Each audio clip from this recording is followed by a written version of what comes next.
Hello friend, नमस्कार। मैं दिनेश शर्मा।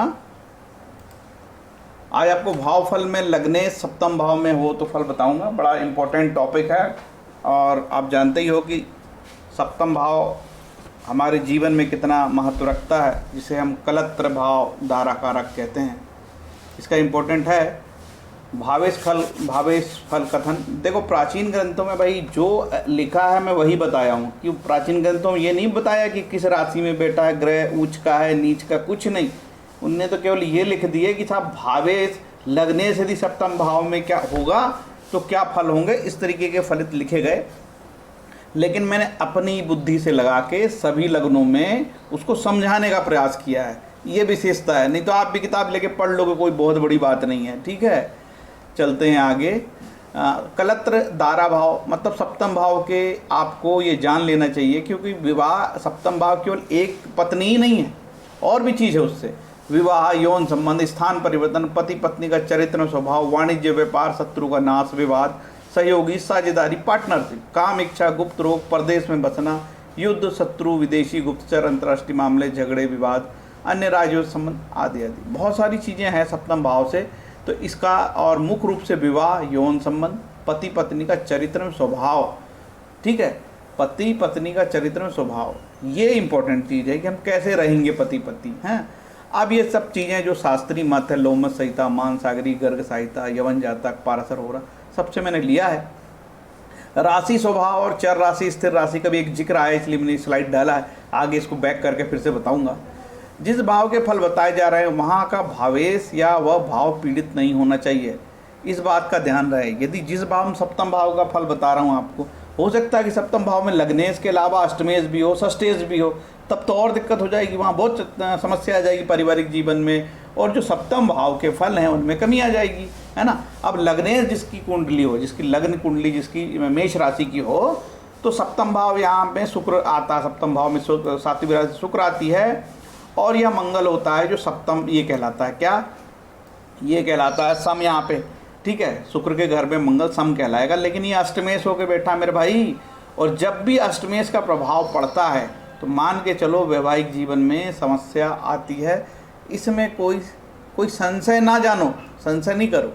जब ये मैं बोल रहा हूँ संशय, तो बड़े आत्मविश्वास से बोल रहा हूँ, क्योंकि ऐसे जनरली ऐसी बात मैं कहता नहीं हूँ अपने वीडियो में, क्योंकि ये अनुभव है एस्ट्रोलॉजर का। ठीक है, अब देखते हैं वृषभ लगन की कुंडली में शुक्र महाराज बैठ गए यहाँ पे। ठीक है, जिसकी वृषभ लगन की कुंडली में हो तो लग्ने शुक्र हो जाएंगे। अब ये शुक्र मंगल की राशि में बैठे, मतलब सम में कैसे बैठे हैं, ये सब षष्ठेश होके बैठे हैं, मतलब पति बीमार या पत्नी बीमार, या पति पत्नी में विवाद की स्थिति कभी भी निर्मित हो सकती है। यहाँ कोई और ग्रह बैठ जाएं, शनि की दृष्टि हो जाए, मंगल की दृष्टि हो जाए, ठीक है, तब समस्या और आ सकती। मंगल यहाँ से देखना चालू कर दे, पता लगा कि विवाद में, और शनि महाराज यहाँ से देखना चालू कर दे, और कोई ग्रह जाके यहाँ बुध आके अस्त हो जाए, तो और दिक्कत हो जाएगी।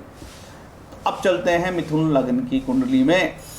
मिथुन लग्न की कुंडली में बुध महाराज यहाँ सप्तमे लग्नेश होके बैठे, शत्रु संबंध है भैया, गुरु के घर में बुध को शत्रु माना जाता है, और ये लग्नेश और चतुर्थेश होके बैठे हैं। ठीक है, तो ये तो बहुत बुरा नहीं है।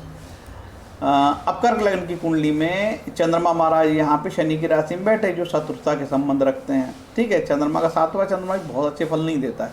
और पता लगा कि यहाँ गुरु महाराज भी आ गए, ये लोग भाई नीच के हो गए, नीच का गुरु हो गया और चंद्रमा हो गया। नीच का गुरु ही बैठ जाए तो पत्नी या पति के चरित्र में कमी, या फिर दोनों में इतने झगड़े हों कि तलाक हो जाए, झगड़ा जैसा हो जाए, साथ में रहना मुश्किल हो जाता है भैया। ये है स्थिति, सच्चाई बात बता रहा हूँ। अब चलते हैं सिंह लगन की कुंडली। सिंह लगन की कुंडली में शनि के घर में सूर्य महाराज बैठ गए, शत्रु संबंध हैं।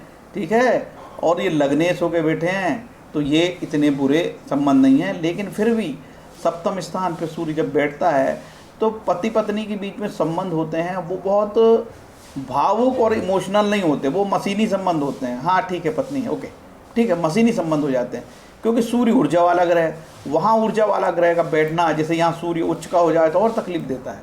ठीक है, संबंध तो रहते हैं लेकिन मशीनी संबंध रहते हैं। कई बार हमने कई ऐसी कुंडली देखी, सूर्य यहाँ उच्च का है और पति महाराज जो है अपनी पत्नी को छोड़ के एक्स्ट्रा मैरिटल रिलेशन बनाए हुए हैं, और एस्ट्रोलॉजर से पूछते हैं महाराज मेरे संबंध आगे बने रहेंगे कि नहीं। किससे? प्रेमिका से, पत्नी से नहीं, प्रेमिका से। देखो यह है दुनिया।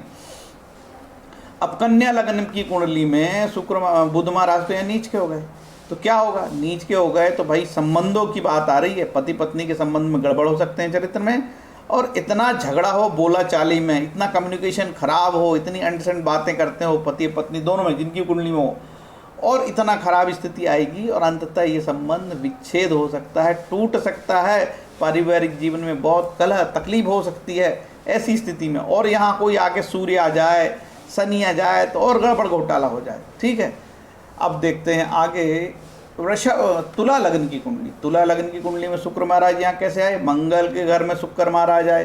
कैसे संबंध है? सम संबंध है।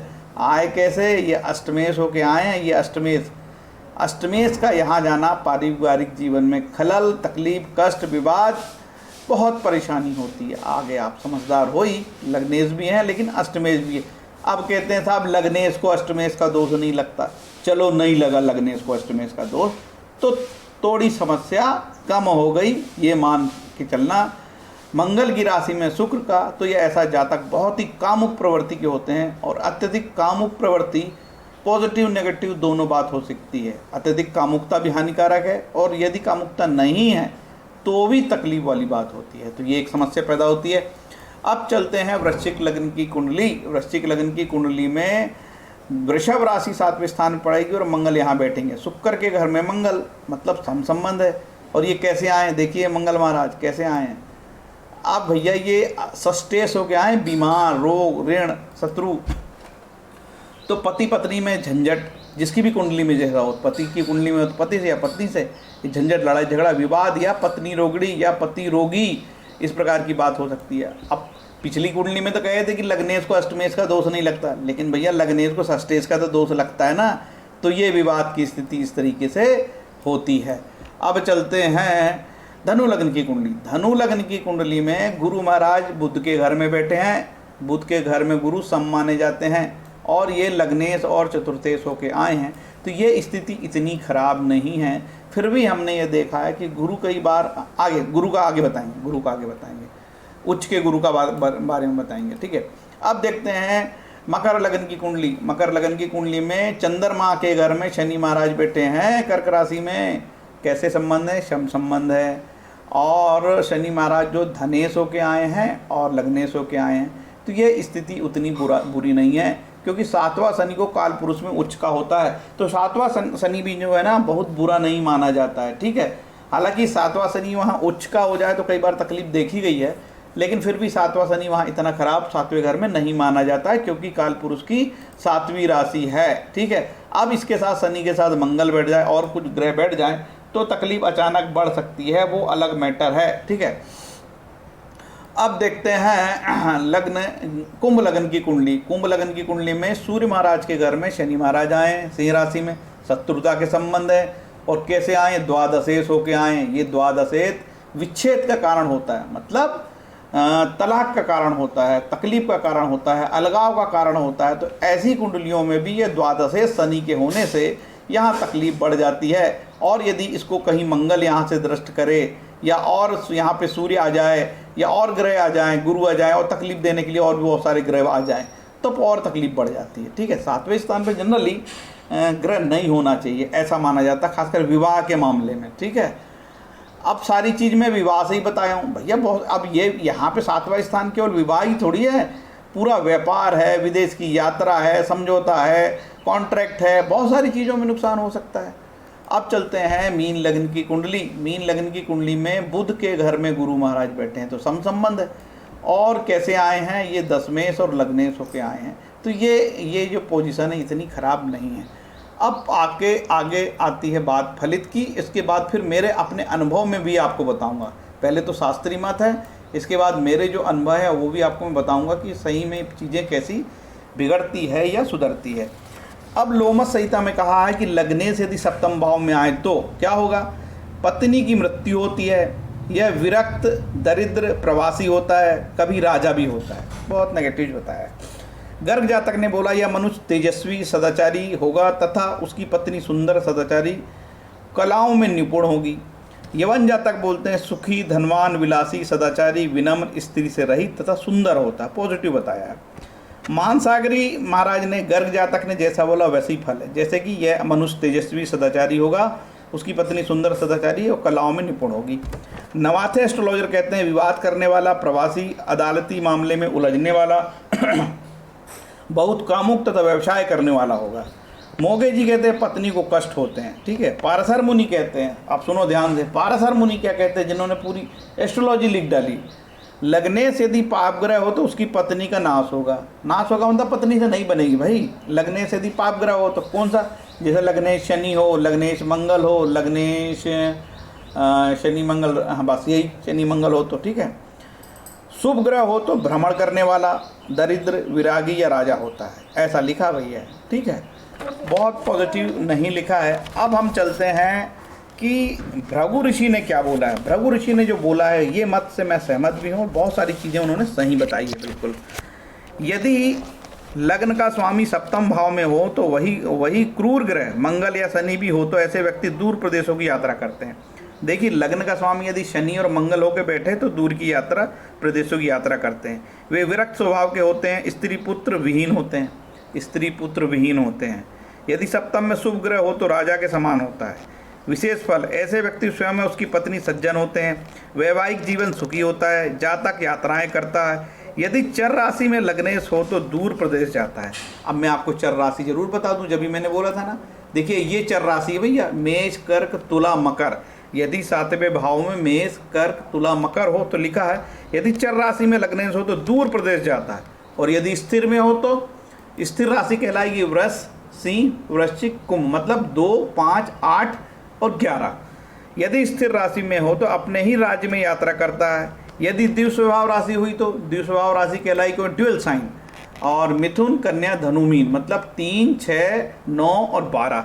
यदि ऐसा कॉम्बिनेशन रहा तो बताया है कि द्विस्वभाव राशि में लग्नेश हो तो विदेश जाता है। ऐसे व्यक्ति ससुराल में रहते हैं या वहाँ आना जाना अधिक होता है। परिवार में अनेक शुभ कार्य हों, उत्सव, विवाह, धार्मिक कार्य होते हैं। विशेषकर लग्नेश की महादशा, अंतर्दशा या प्रथम में ऐसे शुभ कार्य होते हैं। इसके बाद आगे और बताया, यदि सप्तम भाव में पाप ग्रह हो या सप्तमेश, षठ, अष्ट या द्वादश भाव में हो तो वैवाहिक जीवन में असंतोष, शुभ कार्यों में विलंब होता है, विघ्न पड़ता है, जीवन में यात्राओं से हानि होती है, पत्नी का स्वास्थ्य ठीक नहीं रहता, पत्नी को मृत्युतुल्य कष्ट होता है, वह जुआ खेलता है, झगड़ालू होता है, गलत कार्य करता है, चोरी करे तथा परिस्थितियों तथा धन पर कुदृष्टि रखता है। ये जो महाराज ने बताया ये जो फलित हैं बिल्कुल सही एग्जैक्ट फलित है।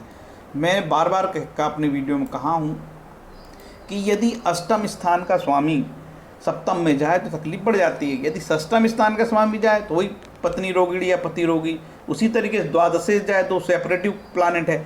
इसी के साथ यदि सप्तम स्थान पे यदि गुरु उच्च का हो जाए, मेरे अपने अनुभव बता रहा हूँ ये, ठीक है, ये गुरु महाराज के उच्च के हो गए। आप तो एट ए ग्लांस कुंडली देख के बोलोगे अरे बाप रे गुरु उच्च का हो गया, पत्नी साध्वी होगी, फलाना होगा, ये होगा, या पति साध्वी होगा। ऐसा कुछ नहीं है भैया, रेयर मामलों में होगा। ऐसे मामले में भी तलाक होते हमने देखा है, ऐसे मामले में, ठीक है। खासकर ये जो है मकर लगन की कुंडली में द्वादशेश हो गए और पराक्रमेश हो गए, ठीक है। ऐसी परिस्थिति और बताते हैं आपको। अब देखिए, यदि कन्या लगन की कुंडली हो गई और सप्तमेश यहाँ उच्च के हो गए, वाह भाई, ऐसी कुंडली हमने देखे। एक सीए की कुंडली देखे, ये ऐसी कॉम्बिनेशन, पत्नी क्या है, पत्नी है सीए, दोनों सीए है, ठीक है, चार्टर्ड अकाउंटेंट, और दोनों की नहीं पट रही है, बिल्कुल तलाक की कगार पे खड़े हुए हैं, ठीक है। देखिए सप्तमेश उच्च का हो गया, और ये सप्तमेश यदि कोई भी हो, सूर्य हो, शुक्र हो, और वो नवांश में भी उच्च के हो जाते हैं तो तकलीफ आती है। ये हमारा अनुभव है, ठीक है। अब यहाँ पे सूर्य भी उच्च का हो सकता है साहब, ठीक है। यहाँ पे सूर्य महाराज को उच्च के कर दी, देखिए यहाँ पे सूर्य 1 नंबर की राशि में हो गया तो उच्च का हो गया। ये ऐसा सूर्य भी तकलीफ देता है परिवार में, ठीक है, बहुत तकलीफ देता है। पत्नी से संबंध तो रहते हैं लेकिन मशीनी संबंध होते हैं, इमोशनल्स नहीं होती, भावनाएं नहीं होती है, ठीक है। अब यहाँ पे और कोई इतना ही मेरा अनुभव है, बाकी तो इतना मैं बता दूं कि चंद्र कुंडली में भी सप्तमेश यदि उच्च का हो जाता है तो भी तकलीफ, नवमांश में भी सप्तमेश उच्च का हो जाता है तो भी तकलीफ वाली बात होती है, पारिवारिक जीवन में खटपट होती है, और कई कुंडलियों में हमने देखा कि तलाक की स्थिति निर्मित हो जाती है। तो नवाथे जी का जो भृगु मुनि का जो अनुभव है बिल्कुल सटीक भृगु मुनि की बात है कि यदि यहाँ अष्टम आए, जैसे कि बताता हूँ आपको, ये मंगल यहाँ पे हो गया, ठीक है। ये अष्टमेश के लाए और यहाँ पे मंगल आ जाए साहब, ये देखो मंगल आ गया, मंगल आ गया। तो ऐसी तकलीफ में क्या होगा, क्योंकि ये मंगल अष्टमेश है, अष्टमेश होके यहाँ आए हैं तो पारिवारिक जीवन में तकलीफ, और उसी तरीके से मंगल यहाँ हो गया तो वही वैधावी जीवन हो जाता है, और इसमें भी वैधा हो जाता है। कई बार तो यहाँ मंगल नीच का हो जाता है। ये लो साहब, ये मंगल नीच का हो गया। अब मंगल नीच का हो गया यहाँ पे, बहुत तकलीफ होती है, बहुत परेशानी का सामना जातक को यहाँ पे करना पड़ता है यदि यहाँ पे इस प्रकार से मंगल नीच का हो गया तो, ठीक है। मान के चलो बहुत ही कष्ट उठाने पड़ते हैं और शादी लगभग टूटने के कगार पे पहुँच जाती है, या फिर रिश्ते रहते भी तो ढो रहे हैं, है ना। कई लोग अनिच्छा से सालों रह जाते हैं, नहीं टूटती शादी, अनिच्छा से शादी तो होनी थी। कुछ लोग एक्स्ट्रा मैरिटल रिलेशनशिप बना लेते हैं और अपने परिवार को ढो रहे हैं, ऐसा भी करते हैं, है ना। तो ये भैया मेरा जो अनुभव था, ये अनुभव रहा है मेरा। लग्ने सप्तम भाव में हो तो मेरी जितनी बुद्धि थी, जितना मेरे को दिमाग था, उतना मैंने आपको बता दिया है। और ये मेरा मोबाइल नंबर है, ठीक है। और ये व्हाट्सएप, यदि मोबाइल ना लगे तो व्हाट्सएप कर दो भैया, है ना, मैं खुद ही संपर्क कर लूँगा। यार आदमी अपने लाभ के लिए करे क्या नहीं करता बताओ, हम आपको संपर्क कर लेंगे यदि मोबाइल नहीं लगे। नहीं तो ये मेल एड्रेस भी करना है कि साहब कुंडली आपसे विश्लेषण कराना है तो कर दूंगा। फ़ी भी नहीं लेता ज़्यादा यार, 500 रुपये की फ़ी है, नाटक नोटंकी मेरी है नहीं, ठीक है। और काल सर्पयोग हो गया जी, विषकन्या हो गया, तो ये कुछ बताऊंगा नहीं, कोई पूजा उल्टी सीधी बताता नहीं हूँ मैं, ठीक है। सिर्फ इतना है, ईश्वरी जब तब बताता हूँ, हो जाए तो ठीक है, डेस्टिनी अपना काम करती है, कोई फ़र्क नहीं पड़ता। कुछ नहीं हो रहा है, कोई दुनिया में उपाय नहीं है, ठीक है। महाराज पाराशर ने ब्रह्मा को बोले, देखो भाई ब्रह्मा जी, यदि कोई जातक तुम्हारी सेवा करे, प्रार्थना करे, नमन करे, मंत्र पढ़े तो उसका कल्याण करना, ऐसा बोले, कल्याण करना। ये नहीं बोले कि डेस्टिनी नहीं होना, उसके साथ समस्या नहीं आएगी। जो पूर्व जन्म के कर्म है उसको भोगना पड़ेगा, चाहे 6 लाख की पूजा कराओ, 25 लाख की पूजा कराओ, 200 पंडितों को इकट्ठे कर लो, दिन रात ओम त्र्यंबम करा लो, जो डेस्टिनी है उसको होना है। समझदार आदमी डेस्टिनी को होने देता है और आनंद से जीवन लेता है, मेरा ऐसा मत है। बाकी भाई लेकिन लोग तो करेंगे ना, उपचार तो करते हैं। उपचार भैया ऐसा है आज के ज़माने में, तो यदि मैं कह दूँ साहब मुझे जो ना ताजमहल खरीदना, लोग कहेंगे बिल्कुल जी खरीद लोगे तुम, ये 10 आने दो, ताजमहल आपकी खरीद जाएगा। वो ये नहीं बोलेगा बे भाई ये तो ताजमहल सरकारी है, बावड़े क्यों खरीदने जा रहा है, जेल जाएगा क्या। नहीं, उपाय मैं बता दूंगा, उपाय पूछो तो उपाय लो भाई। तो इनसे भी आपको बचना चाहिए कि वो तो कोई भी उपाय बता दे यार, वो आपको अमेरिका का राष्ट्रपति बनाने का भी उपाय बता दे, पूछो तो, पैसे भर दो तो बता देगा उपाय। तो ये आपकी समझ की बात है, ये आपकी समझ की बात है कि आप इस सब चीज़ों से कैसे निपटते हो। आपको मूर्ख नहीं बनना है, ये आपको ध्यान देना है कि आपको मूर्ख नहीं बनना है, ठीक है। तो ये हो गई भैया मेरी आज की बात। वीडियो थोड़ा सा लंबा हो गया, उसके लिए मैं क्षमा प्रार्थी हूँ। यदि वीडियो अच्छा लगे तो लाइक कमेंट शेयर कर देना, ये परंपराएं यूट्यूबर की रहती है, बोलते रहते हैं यूट्यूबर, तो आपकी इच्छा हो तो करना, नहीं तो नहीं करना है, कोई दिक्कत नहीं। हरे कृष्णा।